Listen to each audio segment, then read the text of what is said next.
The Dream Scenario was directed by Christopher Borgli and it stars Nicolas Cage as Paul Matthews, this most generic, boring person you could think of. He's a professor, he doesn't really have the best relationship with his family, he's not really that well liked, and so when millions of people around the world just suddenly start dreaming about him, he becomes this overnight star, he becomes a sensation, and things take a turn for the worst. So when I first saw the trailer for this movie, I was immediately intrigued because, first off, Nicolas Cage, no matter what he does, I'm going to be interested.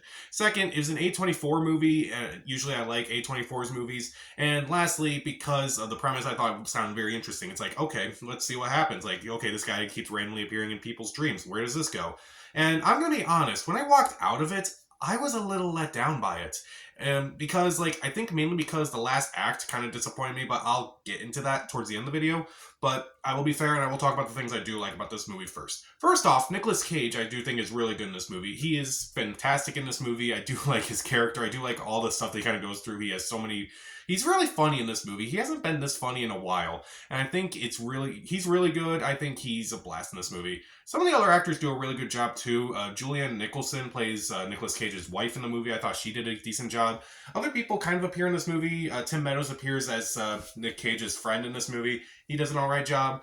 Some of the other actors, most of the other actors are fine, but like no one really stands out as much as Nicolas Cage, unfortunately.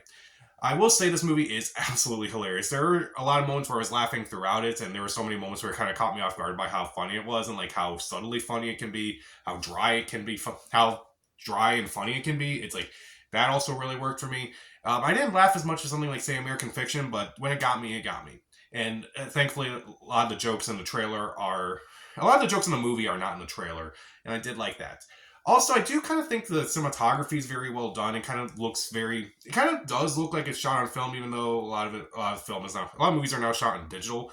It definitely has a feeling where it's like it is kind of shot on film, and it's like that's kind of interesting. Although I kind of wish there was something different about the dream scenarios themselves, but we'll talk about that. And also, I do like some of the themes in this movie where it kind of does relate to like the price of fame. It's like is being successful and popular and such worth like your sanity, worth this price of like losing your family and such. It's been done to death before, but I think it is very well done in this movie where it's like okay, it shows that even though he doesn't have the best relationship, it's kind of understandable why he may go off on all this on this movie. Like it just makes sense why he would want to be famous and like why he's kind of like reveling in it rather than just simply ignoring it.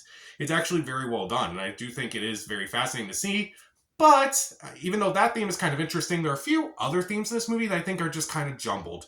Like some people have said, "Oh, this is a movie that's about cancel culture and like why it's terrible and such." As like, I have mixed feelings about that. Now, I'm not someone who's out there going, "Oh, this person's horrible, cancel them and such."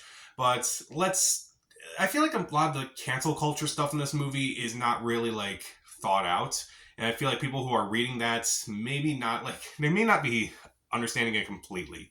Because like there are times where I'm like, yeah, this movie kind of feels like it is addressing that, but like at the same time, it's not really thought out. Like there may be some subtlety in there, but like it just doesn't quite work for me. Also, the third act itself is a bit of a letdown. Like there's a reveal towards the end of the movie where I'm like, how was this even possible? Like, why did anyone think that was a good idea? Like, who would release that? But then again, I'm asking questions in a Nick Cage movie where he's being dreamt of by millions of people. But even then, it doesn't really make a whole lot of sense why this thing is in this movie. And admittedly, I think the dreams could have been a little weirder. I feel like the dreams themselves aren't really that fascinating, but I feel like they could have been a little stranger. And also, I feel like they could have done a little something different with the camera, where it's like maybe it's in a different ratio or something. So that way, it's like okay, we can tell this is like a dream and such.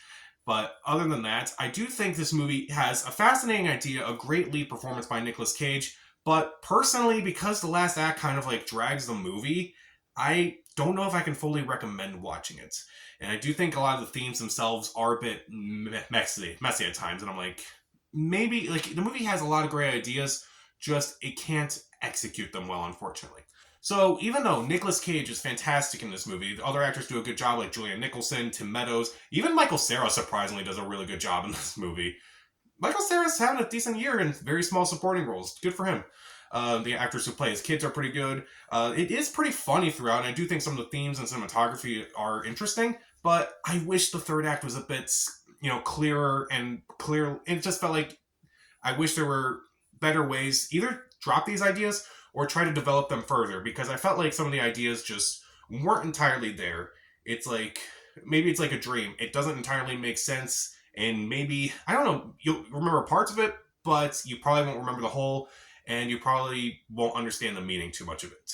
So, Dream Scenario, this is kind of a letdown for me personally. I know a lot of people seem to like this movie, but personally, I thought it was just medium at best. I'll give it 2.5 out of 4 stars. Stream it. Again, usually I like A24. Nicolas Cage he'll always be a legend to me. And even though this was produced by Ari Aster of all people, this movie kind of felt like it tried to do a little too much for me. And as a result, it's kind of a letdown. So, what was your favorite or least favorite movie starring Nicolas Cage? Comment down below, subscribe to the channel. This is Pat. Stay safe.